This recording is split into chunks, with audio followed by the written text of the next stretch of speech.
जय हिंद बच्चों, कैसे हो आप लोग। आशा करता हूँ आप लोग स्वस्थ और फिट होंगे। ठीक है, तो इससे पहला वाला जो लेक्चर था उसमें हम लोगों ने क्या देखा था, डीएनए पैकिंग इन प्रोकार्योट्स यानी प्रिमिटिव ऑर्गेनिज्म के अंदर डीएनए मॉलिक्यूल कैसे अपने आप को फिट करता है उसके बारे में हम लोगों ने देखा था, है ना। उसी तरीके से आज हम लोग क्या डिस्कस करने वाले हमारे लेक्चर नंबर 6 के अंदर DNA packing in eukaryotes. Eukaryotes का मतलब तो आपको पता ही होगा, क्या यू मतलब न्यू, है ना, और कार्योट्स का मतलब क्या होता है, न्यूक्लियस। क्या होता है, न्यूक्लियस। देखो प्रोकार्योट्स के अंदर क्या था, प्रोकार्योट्स के अंदर वेल डिफाइंड न्यूक्लियस नहीं था, लेकिन यूकार्योट्स बेसिकली एडवांस ऑर्गेनिजम्स है। कैसे ऑर्गेनिजम्स हैं, एडवांस ऑर्गेनिजम्स है, तो डेफिनेटली क्या होगा इसके अंदर, बेसिकली क्या न्यूक्लियस प्रेजेंट रहने वाला है। ठीक है, तो देखो क्या लिखा है, यूकार्योट्स बेसिकली क्या है, organization is much more complex. Definitely क्यों, क्योंकि प्रोकार्योट्स के अंदर सेल ऑर्गेनल नहीं थे, है ना, सिंपल फॉर्म ऑफ ऑर्गेनिज्म था प्रोकार्योटिक, जबकि यूकार्योटिक जो है वो कैसा है, उसका जो ऑर्गेनाइजेशन है वो कैसा है, मच मोर कॉम्प्लेक्स है। क्यों, क्योंकि उसके अंदर यूकार्योट सेल के अंदर, या फिर मैं बोलूँ यूकार्योटिक ऑर्गेनिज्म के अंदर बेसिकली सेल ऑर्गेनल्स हैं। ठीक है ना, जो बॉस मॉलिक्यूल है यानी जो वंडर मॉलिक्यूल है, यानी डीएनए की बात कर रहा हूँ मैं, डीएनए किसके अंदर प्रेजेंट है, डबल प्रोटेक्शन, या डबल प्रोटेक्शन मतलब कौन, न्यूक्लियर मेम्ब्रेन। समझ में आ रहा है कि नहीं आ रहा है, तो जो न्यूक्लियर मेम्ब्रेन है उसके अंदर क्या प्रेजेंट है, डीएनए मॉलिक्यूल और यानी या फिर वंडर मॉलिक्यूल। ठीक है ना, तो इसी की वजह से जो यूकार्योटिक सेल का जो ऑर्गेनाइजेशन है वो कैसा है, मच मोर कॉम्प्लेक्स है। ठीक है ना,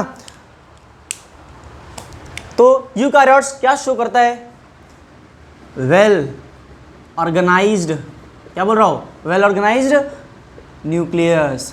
समझ में आया कि नहीं।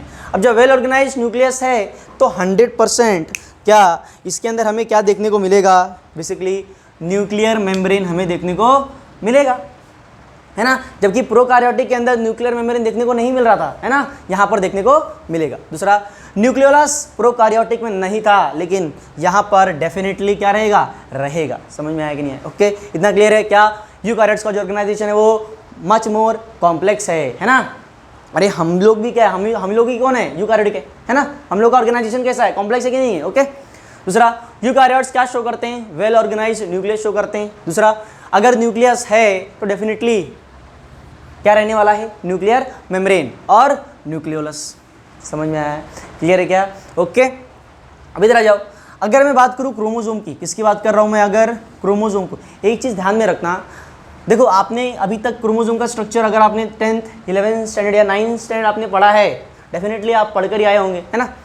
तो देखो जो क्रोमोसोम है उसका स्ट्रक्चर आपने कुछ ऐसा देखा होगा कि नहीं देखा होगा, है ना, है कि नहीं, ओके। ये जो स्ट्रक्चर है ये बेसिकली क्या है, क्रोमोसोम, है ना। अब क्रोमोसोम जो है, क्रोमोसोम के अंदर क्या प्रेजेंट रहता है, देखो ये देखो क्रोमोसोम के अंदर क्या है, ये बेसिकली ये कुछ और नहीं बल्कि वंडर मॉलिक्यूल यानी डीएनए है। क्या है, डीएनए। समझ में आया, सर 2 स्टैंड क्यों बना रहे हो, अरे भाई हमारा जो डीएनए है वो कैसा है, डबल स्टैंडर्ड है ना, कैसा है, डबल स्टैंडर्ड है, और कैसा है, लीनियर है, कैसा है, लीनियर है। ठीक है ना, ये क्या है, क्रोमोसोम, क्रोमोसोम के अंदर क्या है, डीएनए, डीएनए के अंदर क्या होगा, अरे डीएनए के अंदर क्या होगा, डीएनए के अंदर बेसिकली ये डीएनए है, डीएनए के अगर मैं ये सेगमेंट काट दूं और काट के अगर मैं जूम करूं इसको, तो यहाँ पर क्या प्रेजेंट रहने वाला है, बेसिकली जीन्स। क्या रहने वाला है, जीन्स। समझ में आया क्या, क्रोमोसोम का मतलब समझ रहे हो, क्रोमोसोम के अंदर क्या रहेगा, डीएनए, डीएनए के अंदर क्या रहने वाला है, genes. What do you mean by jeans,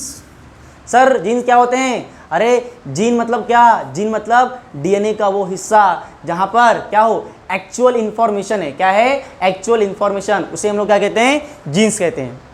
समझ में आया, जीन्स के बारे में हम लोग डिटेल में आगे बात करने वाले हैं। ठीक है, तब तक के लिए ये देखते हैं, समझते हैं इसको। तो chromosome, what do you mean chromosome, अगर आपसे कोई पूछे क्रोमोसोम का मतलब क्या होता है तो क्या बोलोगे आप, that is chromosome is nothing but, देखो फॉर्मूला बनाया हो एकदम तगड़ा वाला, समझ में आ रहा है कि नहीं आ रहा है, क्लियर है। तो क्या है क्रोमोसोम, क्रोमोसोम जो है बेसिकली क्या है, DNA plus histone protein plus non histone protein. समझ में आया, what do you mean chromosome, chromosome किस किस चीज़ों से मिलकर बना हुआ है, दैट इज सबसे पहला ध्यान में रखना डीएनए, डीएनए के बाद हिस्टोन प्रोटीन, हिस्टोन प्रोटीन के बाद नॉन हिस्टोन प्रोटीन। समझ में आया, ओके। अब बात करते हैं डीएनए के बारे में। देखो डीएनए के बारे में हम लोग ने already introduction lecture, that is lecture number 1 में अच्छा खासा डिटेल में एनालिसिस किया हुआ है। समझ में, अगर आपको उसको जानना है तो आप लेक्चर नंबर 1 जरूर देखें। समझ में आया। दूसरा आ जाओ, हिस्टोन प्रोटीन की बात करते हैं। क्या बात करते हैं? Histone protein. बेसिकली जो हिस्टोन प्रोटीन्स होते हैं कैसे प्रोटीन्स हैं? ये बेसिक प्रोटीन्स हैं। कैसे होते हैं? देखो प्रोटीन्स अलग अलग तरीके के होते हैं, एसिडिक प्रोटीन्स होते हैं, न्यूट्रल प्रोटीन्स होते हैं, बेसिक प्रोटीन्स होते हैं। तो यहाँ पर जो हिस्टोन प्रोटीन है बेसिकली कैसा है, उसका नेचर क्या है? Basic proteins. क्या है? Basic proteins. और बेसिक प्रोटीन्स में क्या आता है? हिस्टोन्स आता है और प्रोटामिन्स आता है। क्या आता है? हिस्टोन्स और प्रोटामिन्स। ध्यान में रखना, ये जो हिस्टोन प्रोटीन है, ये जो प्रोटीन है ये किससे मिलकर बना हुआ है? देखो प्रोटीन का जो सबसे बेसिक कंपोनेंट है, जो यूनिट है वो क्या है? That is amino acid. क्या है? Amino acid. मतलब जब बहुत सारे अमीनो एसिड जुड़ेंगे तभी तो प्रोटीन बनेगा, है ना। तो ये जो हिस्टोन प्रोटीन है, तो हिस्टोन प्रोटीन में कौन सा अमीनो एसिड है? वही तो हम लोग देख रहे हैं, that is it is rich in lysine amino acid as well as arginine. तो आपसे कोई पूछे हिस्टोन प्रोटीन मतलब क्या? अरे हिस्टोन प्रोटीन मतलब लाइसिन की बात करेंगे और आर्जिनाइन की बात करेंगे। समझ में आया? दोनों की बात हम लोग एक साथ करेंगे। समझ में आया कि नहीं? ठीक है। अभी जो लाइसिन है और ये जो आर्जिनाइन है, बेसिकली इनके ऊपर कौन सा चार्ज होता है? That is positively charged basic amino acid है ये। देखो अब ये पॉजिटिव चार्ज कैसे आया हुआ है, ये आपने जब अपना बायोमोलिक्यूल्स चैप्टर पढ़ा होगा 11th में, वहाँ से आपको समझ में आया होगा। समझ में आया कि नहीं आया? क्लियर है? ओके ठीक है। देखो क्या ध्यान में रखना है, क्रोमोसोम किससे मिलकर बना हुआ है? DNA plus histone protein. Histone protein में भी कौन? बेसिक प्रोटीन्स जैसे कि हिस्टोन्स और प्रोटामिन्स। अभी जो हिस्टोन प्रोटीन है वो किस में रिच है? Lysine plus arginine. कोई पूछे लाइसिन आर्जिनाइन क्या है तो क्या बोलोगे? अमीनो एसिड्स है। क्या है? Amino acids. ओके, अगर इतना क्लियर है तो आगे बढ़ते हैं। ये जो लाइसिन है और ये जो आर्जिनाइन है ना, इनके ऊपर चार्ज ध्यान में रखना। क्या ध्यान में रखना? चार्ज। बेसिकली इनके ऊपर चार्ज कौन सा होता है? Positively charge. कौन सा चार्ज? Positively charge. ओके, अगर इसके ऊपर पॉजिटिव चार्ज है तो मुझे एक बात बता दो, ये डीएनए के ऊपर क्या चार्ज है?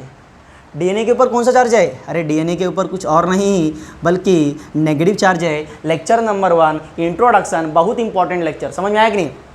ठीक है। ये जो डीएनए है उस पर क्या है? Negative charge. अब ये नेगेटिव चार्ज किसके वजह से? दैट इज बिकॉज ऑफ, किसके वजह से? Because of phosphate. किसकी वजह से? फॉस्फेट ग्रुप की वजह से। समझ में आया कि नहीं आया? ओके डन है। अब इधर आ जाओ, नॉन हिस्टोन प्रोटीन। देखो ऑलरेडी हम लोगों ने इसके बारे में बात किया हुआ है। क्या? कि हमारा जो डीएनए है, जैसे हम लोगों ने ई कोलाई बैक्टीरिया का डीएनए के बारे में बात किया था, उसका कितने बेस पेयर का डीएनए था? लगभग 4.6 इंटू 10⁶, यानी बैक्टीरिया का जो डीएनए है उसमें लगभग मिलियन में बेस पेयर थे, है ना। जबकि अगर मैं ह्यूमन की बात करूं, अगर मैं ह्यूमन के हैप्लॉइड सेल की बात करूं, किसकी बात करूंगा? ह्यूमन के हैप्लॉइड सेल की बात करूं, तो उसके अंदर कितने होते हैं base pairs? 3.3 into 10⁹ base pairs. That is billion में बेस पेयर्स है। कितने हैं? बिलियन में बेस पेयर्स है। अगर मैं डिप्लॉइड सेल की बात करूं तो डिप्लॉइड सेल के अंदर 6.6 इंटू 10⁹ बेस पेयर्स होते हैं। समझ में आया? अब सोचो हमारा जो सेल होता है वो लगभग 7 माइक्रोमीटर का होता है। लगभग 7 माइक्रोमीटर का होता है। अभी 7 माइक्रोमीटर के अंदर इतना बेस पेयर डीएनए आता कैसे? बेसिकली उसके अंदर फिट कैसे होता है? वही तो आज हम लोग पढ़ने वाले हैं। किसके अंदर? डीएनए पैकिंग इन यूकारियोट्स के अंदर। समझ में आया कि नहीं आया? क्लियर है? ओके, तो देखो वो जो पैकिंग है ना, कितना, अगर मैं हैप्लॉइड की बात कर रहा हूँ तो 3.3 इंटू 10⁹, अगर मैं डिप्लॉइड की बात कर रहा हूँ तो 6.6 इंटू 10⁹ बेस पेयर्स। इनको फिट करने के लिए हमें डीएनए तो चाहिए, साथ में हिस्टोन प्रोटीन भी चाहिए, लेकिन साथ में अच्छे से पैक करने के लिए क्या करते हैं हम लोग? नॉन हिस्टोन प्रोटीन का इस्तेमाल करते हैं। क्या करते हैं? नॉन हिस्टोन प्रोटीन का इस्तेमाल करते हैं। समझ में आया? जैसे आपने डिलीवरी में कुछ ना कुछ ऑर्डर किया होगा, है ना, तो उस ऑर्डर में देखा होगा आपने पैकिंग। क्या? पहला तो कोई आपने मान लो कुछ मंगाया है तो सबसे पहले बॉक्स के अंदर रहेगा, रखने के बाद उस बॉक्स को पैक कर दिया जाता है। पैक करने के बाद एट लास्ट में क्या करते हैं? एकदम पूरा स्टेपलर मार देते हैं, साथ में सेलो टेप लगा देते हैं एकदम अच्छे पैकिंग करने के लिए, है ना। उसी तरीके से डीएनए को पैक करने के लिए हमें हिस्टोन के साथ साथ नॉन हिस्टोन प्रोटीन की भी ज़रूरत होती है। समझ में आया? क्लियर है क्या? ओके अब देखो इधर, अभी जो हिस्टोन प्रोटीन है ना, किसकी बात कर रहा हूँ? Histone protein. ये हिस्टोन प्रोटीन जो है ना, अपने आप को इस तरीके से ऑर्गेनाइज करते हैं सच दैट वो 8 मॉलिक्यूल का ग्रुप बना दें। समझ में आ रहा है क्या बोल रहा हूँ? ये जो हिस्टोन प्रोटीन है, ये अपने आप को इस तरीके से ऑर्गेनाइज करते हैं सच दैट वो क्या बना ले? 8 मॉलिक्यूल्स का ग्रुप बना ले, है ना। और जब हिस्टोन प्रोटीन इकट्ठा आकर 8 ग्रुप ऑफ मॉलिक्यूल बनाते हैं, उन्हें हम लोग कहते हैं हिस्टोन ऑक्टामर। क्या बनाते हैं? क्या बोलते हैं हम लोग इसे? Histone octamer. समझ में आया? इसमें से क्या ध्यान में रखना है? Chromosome is equals to DNA plus histone protein plus non histone protein. Histone protein का charge positive charge, histone protein किसमें रिच होता है? लाइसिन और आर्जिनिन। एक बात बताऊं, ज़्यादातर क्वेश्चन अगर यहाँ से एग्जामिनर क्वेश्चन बनाना चाहेगा तो किस पर बनाता है पता है? यही कि हिस्टोन प्रोटीन में कौन सा अमीनो एसिड मिलता है। आंसर सीधा सीधा लाइसिन और आर्जिनिन। क्वेश्चन लिख लेना, एग्जाम में आ जाएगा तो शौक मत होना। समझ में आया कि नहीं? क्लियर है? दूसरा, हिस्टोन प्रोटीन का नेचर क्या होता है? Basic protein. ये भी अपने आप में एक क्वेश्चन है। समझ में आया कि नहीं आया? क्लियर है क्या? ओके। और ध्यान में रखना, हिस्टोन मॉलिक्यूल अपने आप को कितने मॉलिक्यूल्स में अरेंज करते हैं? Answer is 8, that is octamer बनाते हैं। क्या बनाते हैं? ऑक्टामर। इतना डन है क्या? ओके। डीएनए पर चार्ज ध्यान में रखना, नेगेटिव चार्ज होता है किसकी वजह से? फॉस्फेट की वजह से।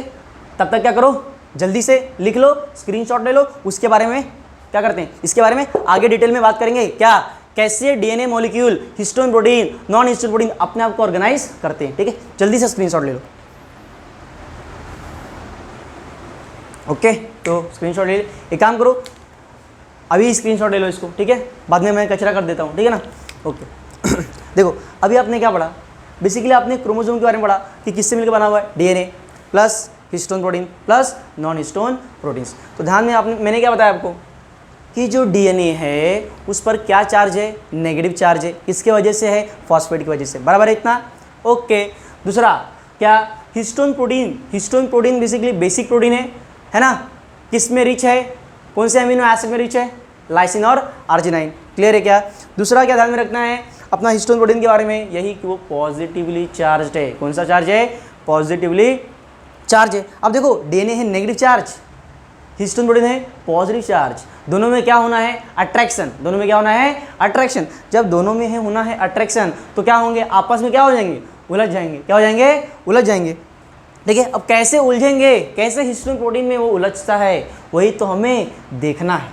समझ में आ रहा है कि नहीं आ रहा है? ओके, ठीक है। अब देखो क्या लिख रहा हूँ, देखो कितना अच्छा लिखा हुआ है ना। देखो कितना अच्छा लिखा हुआ है। क्या, नेगेटिवली चार्ज डीएनए है? बोलो हाँ या ना, है ना। डीएनए नेगेटिव चार्ज डीएनए है। ये क्या हो रहा है? रैप हो रहा है। रैप होना मतलब क्या? अब देखो मोर एग्जांपल, ये है मार्कर है अपना। क्या है ये? मार्कर है। अगर मैं इस माइक के वायर को, मान लो ये क्या है? ये क्या है? हिस्टोन प्रोटीन है। क्या है? Histone protein. और ये क्या है? क्या है ये बताओ? ये है डीएनए। क्या है? डीएनए। इस पर चार्ज नेगेटिव वाला, इस पर चार्ज हिस्टोन प्रोटीन है ना, अभी पढ़ के आ रहे हैं। क्या है? पॉजिटिव चार्ज, है ना। ये है नेगेटिव, ये है पॉजिटिव। तो मुझे बताओ, जब नेगेटिव चार्ज और पॉजिटिव चार्ज पास पास में आएंगे तो क्या हो जाएगा? उलझ जाएंगे। कैसे उलझेंगे? देखो मान लो हिस्टोन प्रोटीन है, ठीक है। ओके, एक और मार्कर ले लूँ क्या? तो मज़ा आ जाएगा तब तो। देखो, है ना, देख रहे हो ये क्या है? टोटल हिस्टोन प्रोटीन है, ठीक है ना। अब क्या हो रहा है? देखो ध्यान से, ये नेगेटिव चार्ज, ये पॉजिटिव चार्ज, ये देखो दिख रहा है नहीं कि दिख रहा है? तो डीएनए यहाँ पर क्या हो रहा है? डीएनए बेसिकली कुछ और नहीं बल्कि हिस्टोन प्रोटीन के ऊपर अपने आप को क्या कर रहा है? रैप कर रहा है। क्या कर रहा है? अपने आप को रैप कर रहा है। समझ में आ रहा है कि नहीं? उसी तरीके से सेल के अंदर भी ये जो हिस्टोन प्रोटीन है, हिस्टोन प्रोटीन अपने आप को 8 मॉलिक्यूल में कन्वर्ट करता है और उसी 8 मॉलिक्यूल के ऊपर धड़ धड़ धड़ धड़ धड़ धड़ धड़ धड़ रैपिंग कौन करता है? अपना डीएनए करता है। समझ में आया कि नहीं है? ओके सर, धड़ धड़ धड़ धड़ याद आ रहा है मुझे कुछ तो। सर खट्टा मीठा पिक्चर, जॉनी लीवर, धड़ धड़ धड़ धड़ धड़। हाँ बिल्कुल बिल्कुल, वही। समझ में आया कि नहीं? ओके, चलो इधर आ जाओ अब, ठीक है। तो देखो क्या लिखा हुआ है, हिस्टोन प्रोटीन, जो कि क्या है? मार्कर भूल गया देखो, ठीक है। देखो इधर, जो नेगेटिवली चार्ज डीएनए है वो अपने मुंह क्या कर रहा है? रैप कर रहा है। किसके अराउंड रैप कर रहा है? किसके ऊपर रैप हो रहा है? Positively charged histone octamer. जब वो हिस्टोन, देखो 8 मॉलिक्यूल है हिस्टोन प्रोटीन का और हिस्टोन प्रोटीन के ऊपर रैपिंग हो रही है डीएनए की, तो वो लोग जो स्ट्रक्चर बन रहा है ना, बेसिकली ये देखो, ये जो स्ट्रक्चर बन रहा था ना, ये स्ट्रक्चर बेसिकली जब रैप होने के बाद जो स्ट्रक्चर बन रहा है ना, this structure is nothing but nucleosome. क्या हो जाएगा ये? न्यूक्लियोसोम। अकेले हिस्टोन प्रोटीन को न्यूक्लियोसोम बोलेंगे क्या? नहीं। अकेले डीएनए को बोलोगे क्या? नहीं। जब हिस्टोन प्रोटीन के ऊपर डीएनए मॉलिक्यूल अपने आप को रैप कर लेगा तभी बोलूंगा मैं क्या? न्यूक्लियोसोम। क्या बोलूंगा? न्यूक्लियोसोम। क्लियर है क्या इतना? ओके, समझ में आया कि नहीं आया? आशा करता हूँ समझ में आएगा। समझ में नहीं, मज़ा आ गया होगा, है ना। ठीक है, तो negative charge DNA is wrapped around the positively charged histone octamer to form a structure. क्या वो स्ट्रक्चर क्या है? It is nothing but nucleosome. क्या है? न्यूक्लियोसोम। समझ में आया ना? ओके, इधर आ जाओ। अभी लिखा है यहाँ पे न्यूक्लियोसोम कोर। क्या लिखा हुआ है? Nucleosome core. अब न्यूक्लियोसोम के सेंटर में कौन है? न्यूक्लियोसोम किससे मिलकर बना हुआ है? हिस्टोन प्रोटीन प्लस डीएनए है ना, डीएनए है ना। तो सेंटर पे कौन है? सेंटर पे कौन है? डीएनए के ऊपर, डीएनए जिसके ऊपर रैप कर रहा होगा, डीएनए जिसके ऊपर रैप कर रहा होगा, और वो कौन है? वो कोई और नहीं बल्कि ऑक्टामर है। क्या है? ऑक्टामर। और ऑक्टामर में कौन है? हिस्टोन्स है।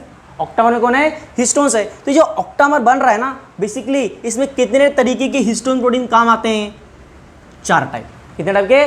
4 टाइप। सर अभी आपने बोला ऑक्टामर, ऑक्टामर 8 मॉलिक्यूल का होता है, 4 टाइप। अरे मैं टाइप बोल रहा हूँ, टाइप। क्या बोल रहा हूँ? टाइप। मैं 8 मॉलिक्यूल नहीं बोल रहा हूँ, मैं क्या बोल रहा हूँ? 4 टाइप के हिस्टोन प्रोटीन्स है, 4 टाइप के हिस्टोन प्रोटीन्स है वो 8 ही, लेकिन कितने तरीके के हिस्टोन प्रोटीन इन्वॉल्व हैं 8 मॉलिक्यूल्स को बनाने में? वो कितने हैं? 4 टाइप। ठीक है, अभी 4 टाइप के हिस्टोन प्रोटीन कैसे अपने आप को 8 मॉलिक्यूल में कन्वर्ट करते हैं, वही चीज़ हम लोग देखने वाले हैं। ठीक है, ध्यान में रखो, ये 4 टाइप हिस्टोन प्रोटीन कौन कौन से हैं? 2 मॉलिक्यूल किसके? H2A के। ये सारी H2A क्या है? H2B क्या है? H3 क्या है? H4 क्या है? ये कुछ और नहीं बल्कि हिस्टोन्स हैं। क्या है ये? हिस्टोन प्रोटीन्स है। ठीक, समझ में आया कि नहीं आया? देखो 4 टाइप है कि नहीं? 1 टाइप, 2 टाइप, 3 टाइप, 4 टाइप, है ना। हर एक का कितना मॉलिक्यूल ले रहा हूँ? 2 मॉलिक्यूल, 2 मॉलिक्यूल, 2 मॉलिक्यूल, 2 मॉलिक्यूल। आशा करता हूँ आपको मैथ्स आता होगा, है ना। कितना हो रहा है? 2 + 2 + 2 कितना हो गया? सर इतना फास्ट में बोलो, धीरे धीरे बोलो। ठीक है, 2 + 2 कितना हुआ? 4, 4 + 2 कितना हो गया? 6, 6 + 2 8। हुआ कि नहीं हुआ? 8 मॉलिक्यूल। समझ में आया कि नहीं आया? तो 8 ऑक्टामर कैसे बन रहा है? समझ में आया कि नहीं? ऐसे बन रहा है ऑक्टामर। क्लियर है? तो क्वेश्चन यही है, क्या हिस्टोन ऑक्टामर में 8 मॉलिक्यूल बन रहा है ना, तो कितने तरीके के अमीनो हिस्टोन प्रोटीन इस्तेमाल हुए? 4 टाइप।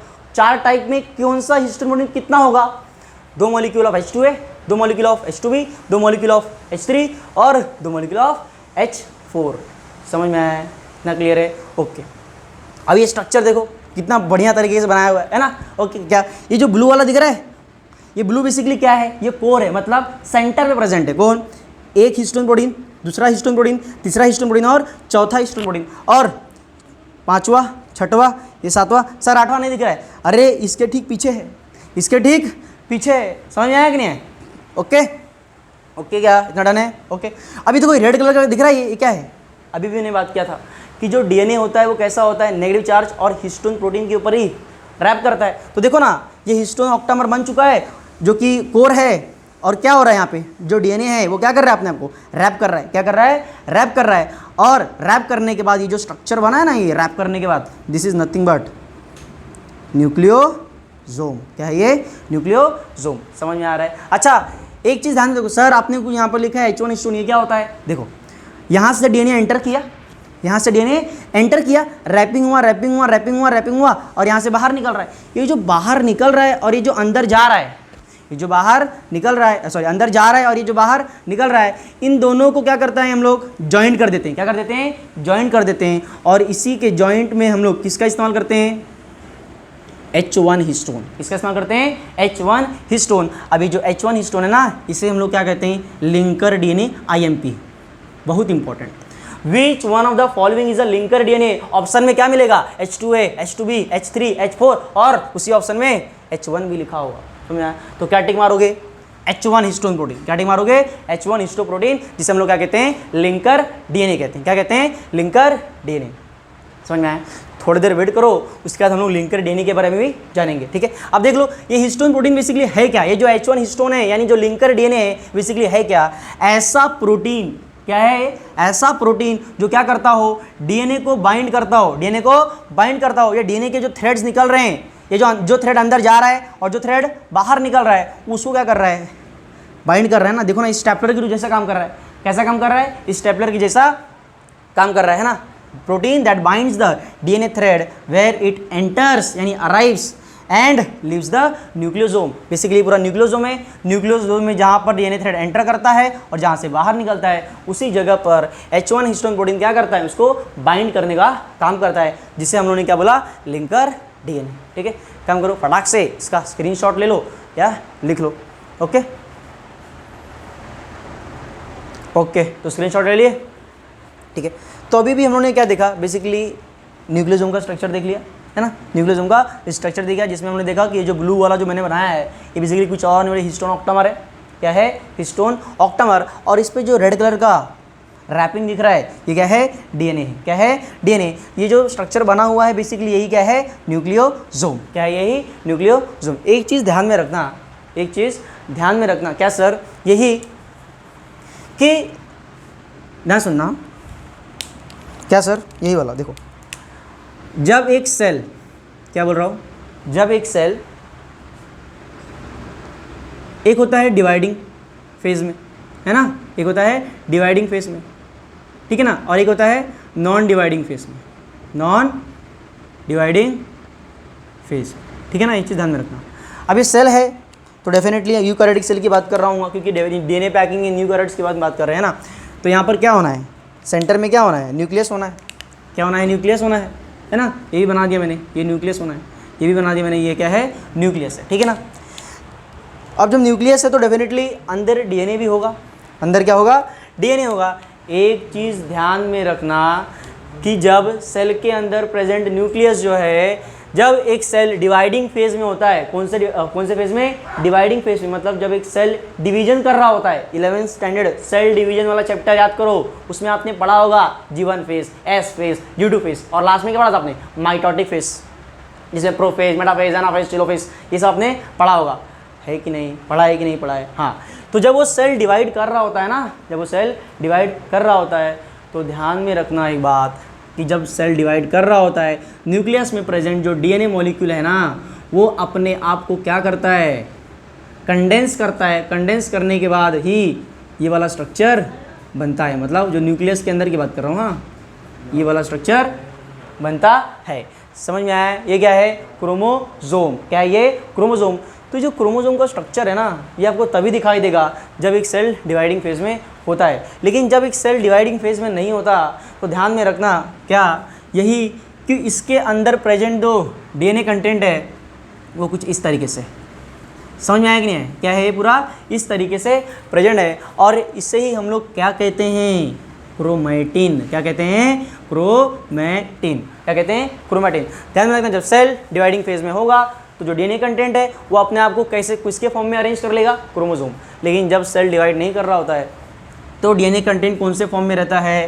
क्रोमैटिन के फॉर्म में प्रेजेंट रहता है। ये चीज़ ध्यान में रखना है। ये तो लिखा है मैंने क्या, कि what is chromatin, what is chromatin. तो बेसिकली क्रोमैटिन कुछ और नहीं बल्कि क्या है? थ्रेड लाइक स्टेन्ड यानी कलर बॉडीज। मतलब देखो, डीएनए कंटेंट को या क्रोमोसोम को पहचानने के लिए हमें, देखो, डीएनए कंटेंट को या क्रोमोसोम को आप नेकेड आइज से नहीं देख सकते हो, तो क्या करना पड़ेगा आपको? स्टेनिंग करनी पड़ेगी। क्या करनी पड़ेगी? स्टेनिंग करनी पड़ेगी। जो स्टेन करते हो तो डेफिनेटली कुछ ना कुछ कलर होगा, उसे हम लोग क्या कहते हैं? Colour bodies. क्या कहते हैं? Colour bodies. जो कहाँ पर प्रेजेंट रहता है? न्यूक्लियस में प्रेजेंट रहता है। ये चीज़ ध्यान में रखोगे। समझ में आया कि नहीं है? ओके, इतना क्लियर है? ओके, मिटा देता हूँ इसको, है ना। सर डस्टर कहाँ गया आपका? अरे है बाजू में, लेकिन हो सकता है तो उसको क्यों तकलीफ दे, उसको भी थोड़ा आराम करने दे, है ना, ठीक है ना। अब देखो, अभी ये क्या है? एक न्यूक्लियोसोम। क्या है? एक न्यूक्लियोसोम। तो ध्यान में रखो, इस एक न्यूक्लियोसोम में टोटल हम लोगों ने बेस पेयर कितना पढ़ा है? हैप्लॉइड कंटेंट में 3.3 × 10⁹ बेस पेयर ना, तो 3.3 × 10⁹ बेस पेयर में से इस एक न्यूक्लियोसोम में कितने बेस पेयर आते हैं डीएनए हेलिक्स के? अरे देखो कितना अच्छा डेटा है, 200 बेस पेयर। कितना बेस पेयर? एक न्यूक्लियोसोम में, इस एक न्यूक्लियोसोम में कितना बेस पेयर आता है डीएनए का? 200 बेस पेयर। कितना आता है? 200 बेस पेयर। अब इस 200 बेस पेयर में भी ध्यान में रखना, ये जो 146 बेस पेयर्स हैं, कितने बेस पेयर्स हैं? 146 बेस पेयर्स हैं। ये बेसिकली किसके अराउंड रैप होंगे? किसके अराउंड रैप होंगे? ऑक्टामर। ये रहा ना ऑक्टामर। तो इस ऑक्टामर में बेसिकली कितने डीएनए, कितना बेस पेयर जो है अपने आप को रैप किया है? 146 बेस पेयर। कितना? 146 बेस पेयर। बाकी बच्चे 52 बेस पेयर जो हैं वो लिंकर डीएनए जैसा काम करते हैं। क्या करते हैं? लिंकर डीएनए जैसा काम करते हैं। क्लियर है? एक न्यूक्लियोसोम में क्या ध्यान में रखोगे? यही कि जो एक न्यूक्लियोसोम होता है उसके अंदर टोटल कितने बेस पेयर्स होते हैं? 200 बेस पेयर्स। 200 बेस पेयर में से जो ऑक्टामर बन रहा है उसमें कितना डीएनए रैप है, कितना बंधा हुआ है बेसिकली डीएनए, उसमें कितने बेस पेयर्स हैं? उसमें कितने हैं? 146। इतना क्लियर है? ओके डन है। दूसरा 146 बेस पेयर में 146 बेस पेयर राउंडिंग में हो गए, मतलब अपना क्या बोलते हैं इसको, रैप हो गए, और बचे कुछ जो है 54 बेस पेयर्स वो कैसा काम करते हैं, लिंकर डीएनए जैसा काम करते हैं। कैसा काम करते हैं? लिंकर डीएनए जैसा काम करते हैं। ये चीज़ ध्यान में रखना है। समझ में आया कि नहीं आया? ओके, एक न्यूक्लियोसोम की बात कर रहा हूँ, ये चीज़ ध्यान में रखना, मैं पूरे डीएनए की बात नहीं कर रहा हूँ, सिर्फ एक न्यूक्लियोसोम की बात कर रहा हूँ। डन है? ओके, अब देखो क्या लिखा है, न्यूक्लियोसोम। अच्छा मुझे बताओ, क्या ये एक न्यूक्लियोसोम है? एक न्यूक्लियोसोम है, एक न्यूक्लियोसोम है, एक न्यूक्लियोसोम है, बराबर है कि नहीं? अरे समझ में आ रहा है कि नहीं आ रहा है ना? समझ में आ रहा है कि नहीं? ये क्या है? एक न्यूक्लियोसोम। ये मैंने एक न्यूक्लियोसोम का स्ट्रक्चर बनाया था ना, ऐसे सेल में तो बहुत सारे न्यूक्लियोसोम होंगे, है ना? तो देखो, ये एक न्यूक्लियोसोम, दूसरा न्यूक्लियोसोम, तीसरा न्यूक्लियोसोम, चौथा न्यूक्लियोसोम, ऐसे बहुत सारे न्यूक्लियोसोम होंगे। बहुत सारे न्यूक्लियोसोम सर क्यों होंगे? अरे सोचो ना, हैप्लॉइड सेल की बात कर रहा हूँ तो 3.3 × 10⁻⁹ बेस पेयर्स है ना, तो उसके हिसाब से एक में कितना आ रहा है? एक में कितना आ रहा है? 200 बेस पेयर आ रहा है। तो ऐसे बहुत सारे न्यूक्लियोसोम बनेंगे स्ट्रक्चर, है ना? तो उसी तरीके से 1 2 3 4 मैंने एग्जांपल लिया है, ठीक है, ध्यान में रखना। अच्छा, अगर मैं इसको इलेक्ट्रॉन माइक्रोस्कोप में देखूं तो उनको नहीं लग रहा है ये स्ट्रक्चर कुछ इस तरह से दिखाई देगा? कैसा सर? देखो इस तरीके से ये है, डन है। और ये कैसा दिखाई देगा? मान लो ये पूरा थ्रेड है, लिंकर डीएनए बना दिया हूं, और